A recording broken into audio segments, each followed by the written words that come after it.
అందరికీ praise the lord. ప్రభు అయిన యేసుక్రీస్తు నామములో మీ అందరికీ శుభములు తెలియజేస్తా ఉన్నాం. ప్రియమైన దేవుని వారలారా, అందరూ బాగున్నారా? మీరందరూ ప్రభు కృపలో బాగుండాలని మేము కోరుతూ ఉన్నాం. చక్కగా జరుగుతున్న మీటింగ్స్ అన్నిటి కొరకై ప్రభుని ఎంతో స్తుతిస్తున్నాం. ప్రార్థనా అవసరాలు కోరుతున్న ప్రియులారా, దేవుడు మీ ప్రతి అవసరత తీర్చునుగాక. దేవుడు మిమ్మల్ని అన్ని విషయాల్లో ఆదరించి పరామర్శించునుగాక. దేవుడు తన మహాదయను బట్టి, మహాకృపను బట్టి మనల్ని ఎంతగానో కాపాడుతూ కనికరిస్తున్నందు బట్టి ప్రభుకి ఎంతో వందనములు. యెషయా గ్రంథము 60వ అధ్యాయము 15వ వచనాన్ని నేను చదువుతున్నాను. నీవు విసర్జింపబడుటను బట్టి ద్వేషించబడుటను బట్టి ఎవడు నీ మార్గమున దాటిపోలేదు. నిన్ను శాశ్వత శోభాతిశయముగాను బహుతరములకు సంతోష కారణముగాను చేసేదను. ప్రియమైన వాళ్ళరా, అంటే ఇశ్రాయేలు యొక్క గత జీవితం గురించి మాట్లాడుతున్నాడు. ఇప్పుడు దేవుడు ఏం చేయబోతున్నాడు కూడా చెప్తున్నాడు. దేవుడు శాశ్వత శోభాతిశయముగా అంటే అర్థం చేసుకుందాం, బహుతరములకు సంతోష కారణముగా అంటే మనము వెలగాలి, వెలుగుతూ ఉండాలి, అనేకుల్ని వెలిగించాలనేది దేవుని ఉద్దేశం. మనం ఆరిపోవడం దేవుని ఉద్దేశం కాదు. అందుకే ఈ ఈ ఈ వాక్యంలో అనగా ఈ అధ్యాయంలో మొదటి వచనం ఏముంది? నీకు వెలుగు వచ్చి ఉన్నది, లెమ్ము తేజరిల్లుము. అంటే మనము తేజరిల్లాలి, వెలుగుతూ ఉండాలి. నా ప్రియ దేవుని బిడ్డలారా, నిజంగా యెహోవా నీ మీద ఉదయించును, ఆయన మహిమ నీ మీద కనబడుచున్నది. జనములు నీ వెలుగునకు వచ్చెదరు, రాజులు నీ ఉదయకాంతికి వచ్చెదరు. అంటే కాంతివంతమైన జీవితం, శోభాతిశయము అంటే వెలుగుతూ ప్రకాశిస్తూ కాంతివంతంగా ఈ భూమి మీద బ్రతకాలి అనేది దేవుని ఉద్దేశమైనది. దేవుని బిడ్డలారా, కనుక దేవుడు నిన్ను శాశ్వత శోభాతిశయముగా బహుతరములకు సంతోష కారణముగా చేయాలని దేవుని ఉద్దేశం. ఏదో భూమి మీద ఆ పేరు ఈ పేరు తెచ్చుకొని బ్రతకడానికి కాదు. ప్రభు నిన్ను ఏర్పాటు చేసుకుంది అనేక తరాలకు. ఇప్పుడు బైబిల్లో యోహాను ఉన్నాడండి. యోహాను ఎలా ఉన్నాడంటే, నేను చదువుతాను యోహాను సువార్త, ఆ మాట చదువుతాను చూడండి, అద్భుతమైన మాట. యోహాను సువార్త 5వ అధ్యాయం అనుకుంటాను. చాలా చక్కగా యోహాను గురించి ఏం రాస్తుంది? ఈ భూమి మీద శాశ్వత శోభాతిశయముగా బహుతరములకు సంతోష కారణంగా ఎవరు ఉండగలరంటే ఆయన కొరకు బ్రతికేవారు. యోహాను సువార్త 5వ అధ్యాయం 35, అతడు మండుచు ప్రకాశించున్న దీపమై ఉండెను, మీరు అతని వెలుగులో ఉండి కొంతకాలం ఆనంద ఇష్టపడితిరి.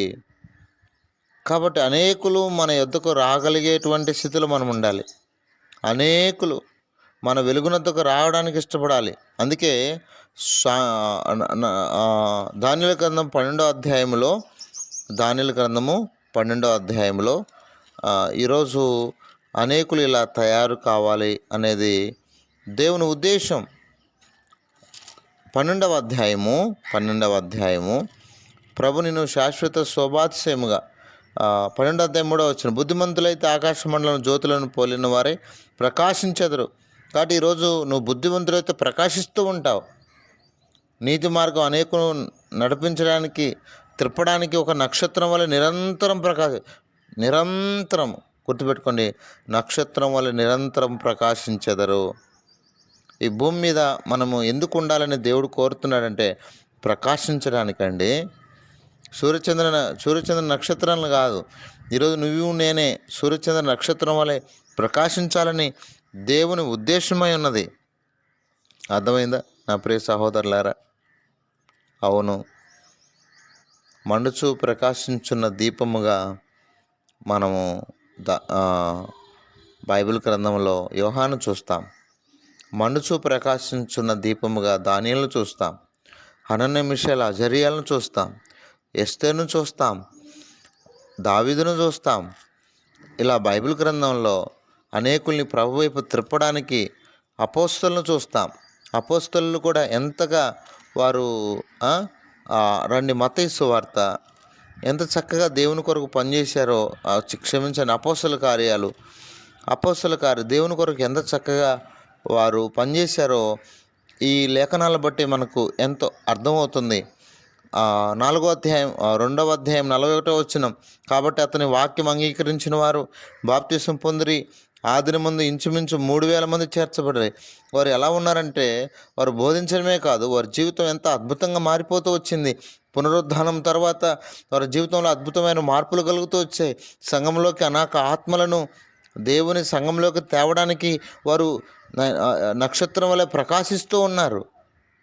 ఈరోజు ఎలా ఉన్నాం? దేవుని ఆత్మను కలిగి భూమి మీద ప్రకాశించడం ద్వారా ఎంతోమంది దీవించబడతారు. దేవుని ఆత్మ లేనివాడు నా వాడు కాదన్నాడు. అర్థమైందా? దేవుని ఆత్మ కలిగి జీవిస్తే అనేకులకి నువ్వు ప్రయోజనకరంగా మారుతావు, అనేకులకి ఆశీర్వాదకరంగా మారుతావు, అనేకులకి దీవెనకరంగా మారుతావు, అనేకులు ఆశ్రయించబడతారు. 3,000 మంది సంఘంలో చేర్చడం మామూలు సంగతి అనుకుంటున్నారా? ఒక్కరు కూడా మనం మందిరంలో చేర్చలేకపోతున్నాం. ఎన్ని సంవత్సరాలైంది రక్షించబడి, ఎన్ని సంవత్సరాలైంది మారుమనసు పొంది, పరలోక రాజ్యం యొక్క తాళపు చేతులు ఆయన బిడలైన వారికి దేవుడు ఇస్తూ ఉండగా. అర్థమైందా? అవును, రక్షించబడిన నీకు కూడా ఆ భాగ్యం ఇస్తాడు. అనేకుల్ని ప్రభు సంఘంలోకి చేర్చే బాధ్యత నీకుంది. దైవజనులు పరిశుద్ధాత్మతో నింపబడి అనేకుల్ని ప్రభు సంఘంలోకి చేర్చిన వాళ్ళని పాడు చేస్తున్నారు నేటి పరిశుద్ధులు. అర్థమైందా? ఈరోజు అనేక ఆత్మలను నువ్వు కట్టాలి. శాశ్వత శోభాతిశయముగా బహుతరములకు సంతోషకారణంగా ప్రభు నిన్ను నింపాలనుకుంటున్నాడు. అందుకే దావీదు గురించి రాయబడింది, తన తరం వారికి దావీదు సేవ చేసి నిద్రించడని రాస్తుంది. నీ గురించి ఏం సాక్ష్యం ఉంది? దేవుని బిడ్డ, జాగ్రత్త పడు, దేవుని ఆత్మతో నింపబడు, ప్రభు నీకు ఇచ్చిన అవకాశాన్ని ఉపయోగించుకో. దాని కొరకు సాకులు చెప్పకు, అది చెప్పకు. అన్న నేను చేయలేకపోతున్నాను, అలా ఉంది, ఇలా ఉంది, ఆ అనారోగ్యం ఉంది, ఇది ఉంది అని చెప్పొద్దు. దేవునికి ఇచ్చిన కృపలో అపోస్తల కార్యం 13వ అధ్యాయము 36వ వచనం, దావీదు దేవుని సంకల్పం చొప్పున తన తరం వారికి సేవ చేసి నిద్రించెను. మనం కూడా మన తరం వారికి చక్కగా సేవ చేద్దాం. ఆ నక్షత్రం వలె వెలుగుదాం. శాశ్వత శోభాతిశయముగా అనేకులకి సంతోషాన్ని అందించే వారంగా ఈ భూమి మీద ప్రభు మనల్ని నిలబెట్టునుగాక. దేవుడు ఈ మాటలను దీవించునుగాక. ప్రార్థన చేస్తాం. పరిశుద్ధమైన తండ్రి, కృపగలిగిన దేవానికి స్తోత్రాలు. మెరిచిన మంచి తలంపుల కొరకు స్తుతిస్తూ మా ప్రియులు కూడా శాశ్వత శోభాతిశయముగా అనేక తరములకు సంతోష కారణంగా మా ప్రియులు నింపమని ప్రార్థన చేస్తూ మీ దయను కోరుతూ ఆయన జరుగుతున్న మీటింగ్స్ అన్ని కొరకు స్తోత్రాలు.